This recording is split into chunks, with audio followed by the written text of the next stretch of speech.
Assalamualaikum warahmatullahi wabarakatuh. Perkenalkan saya Siti Rohmatul Hasanah, NIM 1904040424. Saya di sini dari kelas PGSDB pagi semester 5. Saya di sini akan sedikit menjelaskan tentang pendekatan pembelajaran IPS di SD.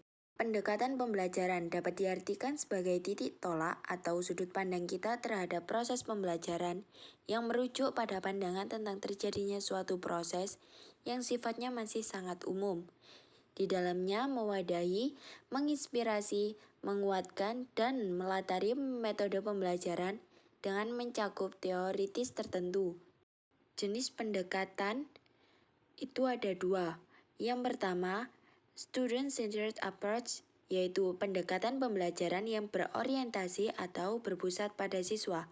Yang kedua, teacher-centered approach, yaitu pendekatan pembelajaran yang berorientasi atau berpusat pada guru. Pendekatan pembelajaran integratif. Pendekatan belajar ini awalnya hanya diterapkan pada pembelajaran di kelas awal sekolah dasar. Namun, seiring dengan semakin diyakininya pendekatan ini dalam membentuk berbagai kompetensi para siswa, pendekatan pembelajaran integratif harus diterapkan pada seluruh jenjang kelas di sekolah dasar. Hal ini secara tegas dikemukakan Kemendikbud 2012. Model penerapan pendekatan terpadu dalam pembelajaran IPS ada 4.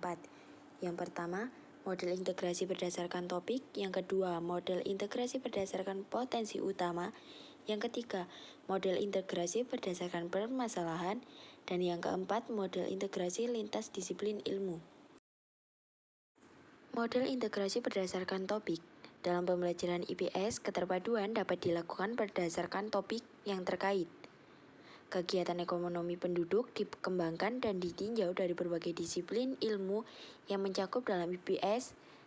Kegiatan ekonomi penduduk dalam hal ini ditinjau dari persebaran dan kondisi fisik geografis yang mencakup dalam disiplin geografi. Model integrasi berdasarkan potensi utama. Keterpaduan IPS dapat dikembangkan melalui topik yang didasarkan pada potensi utama yang ada di wilayah setempat. Pembelajaran yang dikembangkan, dikaji dan ditinjau dari faktor alam, historis, kronologis, dan kausalitas, serta perilaku masyarakat terhadap aturan. Model integrasi berdasarkan permasalahan. Contohnya adalah tenaga kerja Indonesia. Pada pembelajaran terpadu, tenaga kerja Indonesia ditinjau dari beberapa faktor sosial yang mempengaruhinya. Di antaranya adalah segi geografi, segi ekonomi, segi sosiologi, dan segi historis. Model integrasi lintas disiplin ilmu. Model ini merupakan model inti yang digunakan di sekolah dasar. Dalam model ini, pembelajaran IPS dipadukan dengan mata pelajaran lain, sehingga siswa tidak dapat membedakan mata pelajaran IPS dan mata pelajaran yang lainnya. Pelaksanaan pembelajaran integratif. Yang pertama, investasi apersepsi. Pada tahap ini, guru melakukan brainstorming dan menghasilkan kemungkinan topik untuk penyelidikan. Topik dapat bersifat umum atau khusus. Yang kedua, eksplorasi. Pada tahap ini, siswa di bawah bimbingan guru mengidentifikasi topik penyelidikan, pengumpulan data dan informasi selengkap-lengkapnya tentang materi yang akan dilakukan. Yang ketiga, mengusulkan penjelasan atau solusi. Pada tahap ini, seluruh informasi, temuan, sintesis yang telah dikembangkan dalam proses penyelidikan dibahas dengan teman secara berpasangan ataupun dengan kelompok kecil.